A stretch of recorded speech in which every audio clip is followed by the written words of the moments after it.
In the years following the Great War, the Enclave stood as a vision of America preserved, isolated, technologically superior, and utterly convinced of its own legitimacy. It believed itself to be the rightful continuation of the United States. But by the mid-23rd century, that vision was already beginning to fracture. Even before the decline of the Enclave in the West, there were a number of deserters, including Dr. Henry, Aaron Meyers, and William Brandice. Disillusioned with the Enclave and its ideology, they fled, while others were exposed to the open mainland for the first time in their life and realized they preferred it to the Enclave's more isolated and sterile environments. After the Chosen One destroyed Control Station ENCLAVE, the Enclave command structure was severely weakened. The President was no longer leading, and the remaining personnel stationed at Navarro were kind of left to their own devices. However, in 2242, the remainder of the command structure was contacted by John Henry Eden on the East Coast, and then the forces were led by Autumn Sr. to Raven Rock, leaving Navarro with a skeleton crew. Now, the Enclave's actions in the region, terrorizing communities and kidnapping people, made them infamous in New California. Civilian casualties were acceptable, sometimes even encouraged among the troops. Naturally, factions within the region, like the NCR, took an extreme disliking to the Enclave, and they were dead set on making anyone associated with them pay for their actions, which usually meant standing trial and then serving a life sentence. Meanwhile, the Brotherhood, who also hated the Enclave, were more interested in capturing Navarro and capitalizing on its advanced technology. They did not have the military presence needed to do so, as the northern region, where Navarro was located, was a bit too far from their closest outpost in San Fran.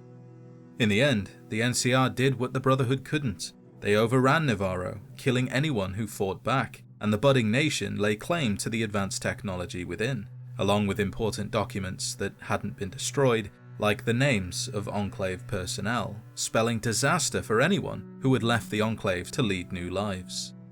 In the years that followed, both the NCR and the Brotherhood of Steel hunted anyone who had been a part of the Enclave, seeking justice, knowledge, and advanced technology.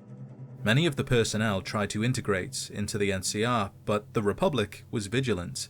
NCR rangers and bounty hunters tracked them relentlessly, leaving few survivors. Only those who fled far from California were given a second chance to begin again, escaping to frontier regions like the Mojave Wasteland, where the NCR had yet to be. Meanwhile, the NCR recovered many pieces of Enclave technology and material from Navarro, such as vertibirds and devices they didn't fully understand. The Enclave personnel were long gone, but their technology was still lethal, and sometimes controlling said technology was out of the Republic's hands. Before the bombs fell, the towns of Hopeville and Ashton sat on the California-Nevada border, and beneath those towns was a secret network of nuclear missile silos and experimental projects run by the Army and Big Mountain. Though the towns were intended as symbols of American ingenuity and security, perfect places to call home, the region was geologically unstable, and the residents, some carefully selected, were unwitting pawns in the pre-war experiment. After the Great War, the towns were abandoned, but decades later, a small community stubbornly survived amid the storm-scarred ruins. By the 23rd century, they called themselves the Divide, a name reflecting their place as both a physical and symbolic bridge between the Mojave Wasteland and New California. With the help of a lone courier willing to brave the harsh journey over and over again, the Divide began to flourish, building hope, trade, and a semblance of civilization from the ashes of the old world. For just a moment, it seemed as though a new nation would rise here. That hope ended abruptly. Following the NCR's sacking of Navarro, a device with strange markings was discovered. Those markings were similar, if not the same, to those found in the Divide. So, they hired a courier to take the package to their forces in the Divide to be studied. Unknown to anyone, the device was an active nuclear detonator, and once the courier brought it within range of the Divide's dormant launch computers, the device woke up, sending detonation signals to nuclear missiles still in their silos, triggering underground detonations, earthquakes, and radioactive storms. The nascent nation, and all hope of a second Shady Sands, was destroyed in an instant. After this, the Enclave in the west and their technology seemingly vanished, save for a few stragglers here and there, but the remnants I want to focus on are the ones found in the Mojave. They are known as the Devil's Brigade, led by Captain Judah Krieger. Krieger was an officer. His role gave him purpose, and while he was aware of how ruthless the individuals in charge of the Enclave were, he was always focused on trying to complete his orders in a civilized way, even though that wasn't always possible. After the bulk of the forces had left, things at Navarro remained largely unchanged, if not a bit quieter. Joining him was Johnson, the marksman, and Orion Moreno, the heavy weapons trooper. These two never saw eye to eye, what with their differing philosophies. In Johnson's case, he hated the Enclave and the atrocities they committed in the name of their cause. He often questioned his superiors' orders and took any opportunity he had to undermine the mission's objectives that he didn't agree with. Those who knew him often questioned how he never ended up being court-martialed, Orion included, who was the polar opposite of Johnson. Much of Orion's behaviour stemmed from his dedication to the Enclave. He never questioned the orders he received or the legitimacy of the Enclave's actions. To him, the Enclave was the United States, in one unbroken chain, all the way from George Washington to Dick Richardson. However, it was only Captain Krieger's leadership and the respect they had for him that kept them focused on their missions. Without Krieger, there's a very good chance they would have killed each other in the field. The next member of the unit was Ganon Sr., Arcade's father. I have seen mention that he was originally in charge of the unit until his untimely death, but I found nothing to confirm he was, and nothing about his death either. Even the other members are not willing to talk about it, which is a tad suspicious. The last member, Daisy, was a close friend of Ganon's, said to be the only woman close to him, other than his wife, that is. It was Daisy who flew Ganon out on his last mission, leading her to feel partly responsible for his death. So she supported Ganon's wife and their son Arcade as best she could. Krieger never had to worry about Daisy Whitman. She was an ace pilot, and flying the Enclave's birds left a lasting impression on her personality. Being in the Enclave was secondary to flying. In fact, she loved it so much that she was willing to risk her position by taking the scenic route back to Navarro each and every time she went on a mission. And she did a lot of missions, over 71, and through it all, she only lost a single vertibird. We don't know why, but the bird went down. Sabotage, lack of focus, who knows. Either way, the vertibird crashed near Klamath, her 2 crew members died, and Daisy was the only one to walk away. We don't know the names of those members, but they can be discovered, along with the vertibird, by the Chosen One in Fallout 2. You might already know this, but if you didn't, the vertibird is all but confirmed to be the same one Lily encountered during her search for her grandchildren. She never found them, but she did turn one of the blades into a sword of sorts. Now, if Ganon's death was the catalyst for the exodus from Navarro, or if the NCR attacking the base was the reason they fled, it's never said. And while few escaped the Republic's advances, the remnants we know of, thanks to their crackshot pilot Daisy, escaped to safety, along with Arcade and his mother. We'll come back to this group in just a moment, because the last unofficial member of the remnants, I guess, is Dr. Henry, who was already far away from Navarro when it was sacked by the NCR. Dr. Henry was a scientist who previously worked with the Enclave on canine cybergenetics. His experience spanned both human and canine neuroscience, and he was also experimenting with a mutagenic serum, aiming to cure supermutants as an alternative to the Enclave's standard practice of mass genocide. Because of his moral fancies, Henry often clashed with Enclave leadership, and eventually it reached a point where he decided to leave, a decision that ultimately saved his life as the oil rig was destroyed shortly after his departure. After leaving the Enclave, Henry integrated into the new California Republic, setting up a clinic in the heart of the budding nation. While many remnants of the Enclave refused to speak about their past, and for good reason, Henry was more loose-lipped than most, especially after having a drink. Once drunk, Henry spoke of the Enclave and his role within the organization, and that led not to Henry being caught and tried for his crimes. Instead, he got a job. Merck, the local crime lord in the NCR town, wanted Henry's help stealing blueprints he could then use to build cyberdogs, and with the Chosen One's help, Henry can do just that, and, in exchange for helping, receive their very own cyberdog, which is pretty cool. Eventually, after Navarro was taken by the NCR, Henry knew his past was going to catch up to him. It was a miracle it hadn't already. Moving on from the NCR, Henry travelled with caravans, crossing large swaths of land toward the outskirts of NCR rule, during which he met a woman called Gibson, later known as Old Lady Gibson. They became fast friends, especially after a drink or two. They travelled together for quite some time, but as all good things must, they came to an end. Henry and Gibson went their separate ways, and Henry joined the other Enclave Remnants in the Mojave Wasteland. Which brings us back to the Remnants. Krieger and his unit survived Navarro, but like Henry, they were on the run. At first, they managed to carve out new lives within NCR territory, keeping their past carefully buried. They tried to integrate into Republic society, but the NCR was relentless. Anyone with ties to the Enclave was hunted, and it wasn't long before they were forced to flee east.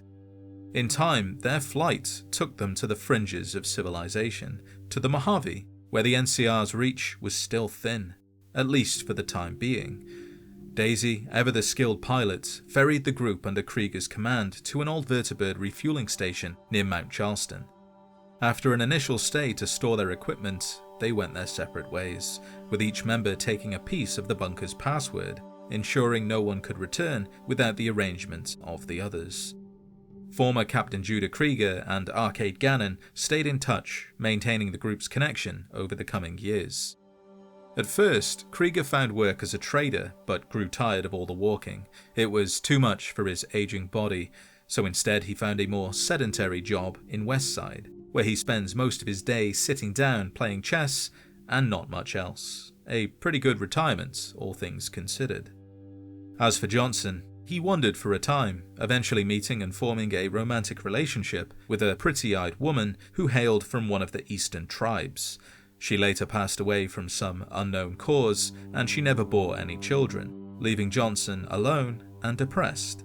Starting to feel the wear and tear of old age, he returned to the Mojave and claimed an isolated cave near Vault 34. Now he spends his time hunting in the nearby hills and waiting for death.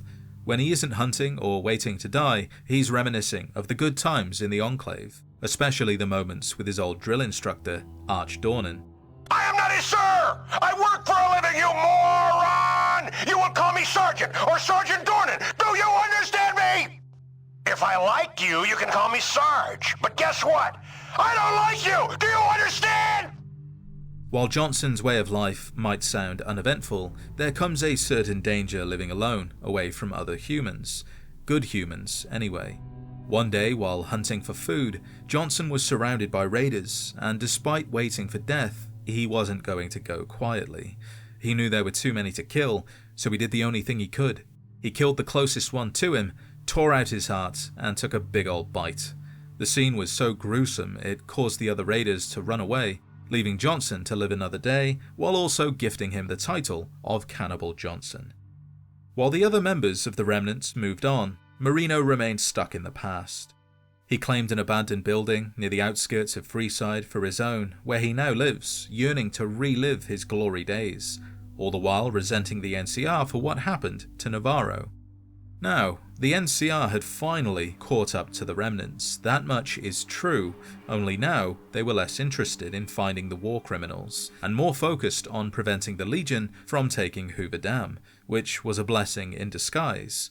Still, the Mojave campaign did little to change his opinion on the Republic. In fact, it made it worse, especially when the soldiers knocked on his door and told him he was squatting on NCR land, even though he'd lived there for several years before the NCR even arrived in the Mojave.